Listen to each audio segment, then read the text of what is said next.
center, this like source consciousness. And this is really powerful because Pluto transforms, it catalyzes, brings this really intense need for change, okay? And when it's at the galactic center, it's really challenging all of us to ask what that truth is and to align ourselves with it. And so putting that together with something else that's been going on, which for the U.S., there's this really powerful event transit happening, and it's been happening kind of this year. This is called a nodal reversal. The nodes of the moon represent the most karmic points in the chart, in anyone's chart or in a country's chart. They are basically, the south node is what's known as the dragon's tail. It's the karmic traces that we bring in, okay, that we're very attached to. And they're parts of ourselves that we need to kind of shed and give away as gifts to everyone else that we meet. Whereas the north node is a kind of karmic point of a magnetic point that is a destiny. It's asking us to kind of evolve. They're an opposite, right? The south node and the north node are an opposite points.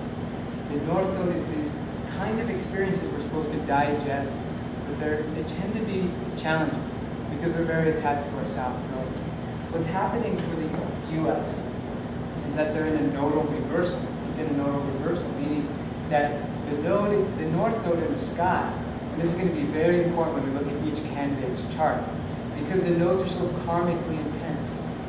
When we look at where the north node is in the sky, which is right around the middle degrees of Aquarius right now, the south node is in the middle degrees of Leo.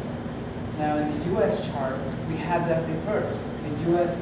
south node is in Aquarius, in the middle degrees, and the north node is in Leo. So it's saying we were built on the traces that we bring in, and the foundation of this country was built on these Aquarian ideals. And we see this because Aquarius is about freedom. It's idealistic. It's about humanitarianism. It's about kind of equality for all.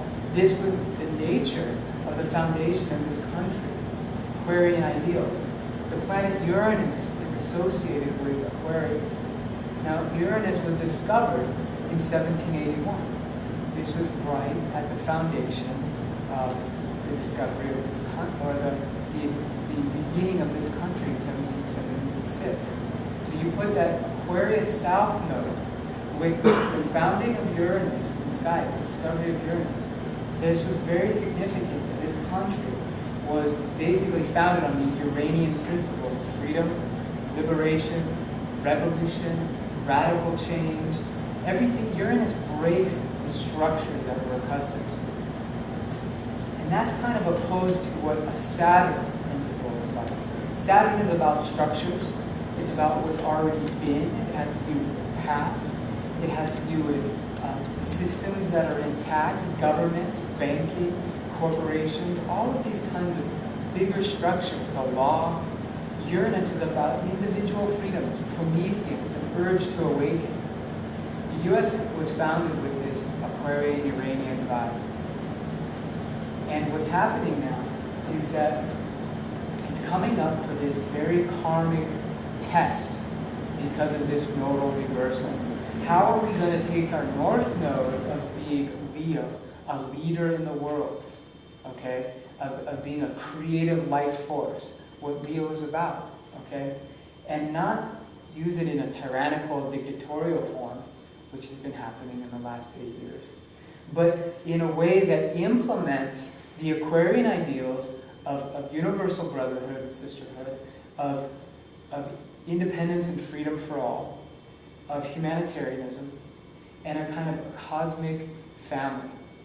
So that's what's happening. There's a karmic test happening for the U.S. itself right now.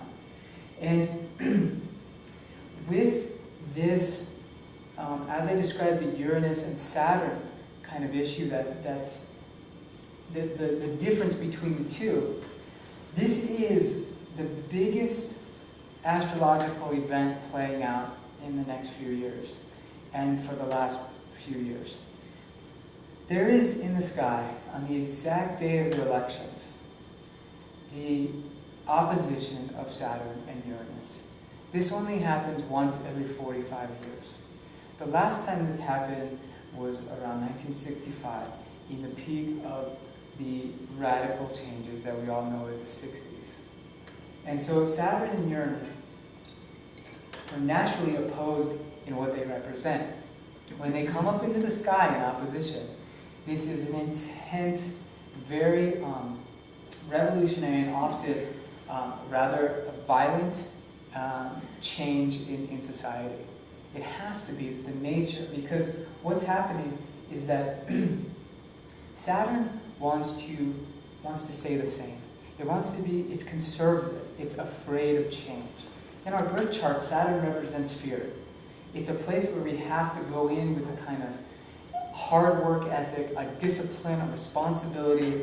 And the Saturn forces in life and in society have to do with that. They're, like I said, law, governance, authority. It's very obvious that in the election, a force like John McCain represents Saturn. He's older, which is a Saturn principle. He has this kind of connection with, a lot of people within Washington, D.C. He's connected with kind of being a leader in war, and so there's a kind of deep Saturn principle, and it's the conservative principle. You could definitely say that in this election, Obama represents this Uranus principle of change, and a kind of like equality for all. He also has the kind of bipartisan rhetoric that is really spoken of, and this is really important because Uranus and the Aquarius correlation is really about that. It's not about black and white, us versus them. The Uranian Aquarian principle is about kind of, we're all in this together, we're all one, we can be different, we can be as different, but we have a shared goal, right? Saturn doesn't necessarily perceive it that way. There are certain rules, there are certain principles that kind of seemingly have worked through time, or just have been there for time. And so, because they've been there, that's the value in the Saturn kind of mindset. So, what's so powerful is that exact on this day of the elections is this Saturn-Uranus opposition. From some other astrologers I've studied, this has never happened before on an election day.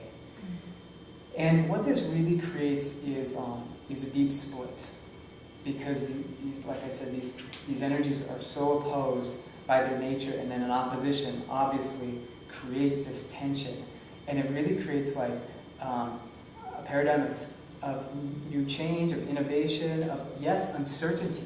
That's what Uranus brings. We don't really know, but with Saturn, it's like we know. It's kind of the same. Now this is happening over the whole world, but what makes this really, really extra potent is that it brings up all of the same themes from these previous Saturn-Uranus oppositions. And we really see it because this election has been so much about, we see it. We see the gender card, the race card being played. We see the age. These are all these differences represented and which harken back to the 60s, when we saw all the movements for freedom, for rights for women, for rights for African Americans and minorities.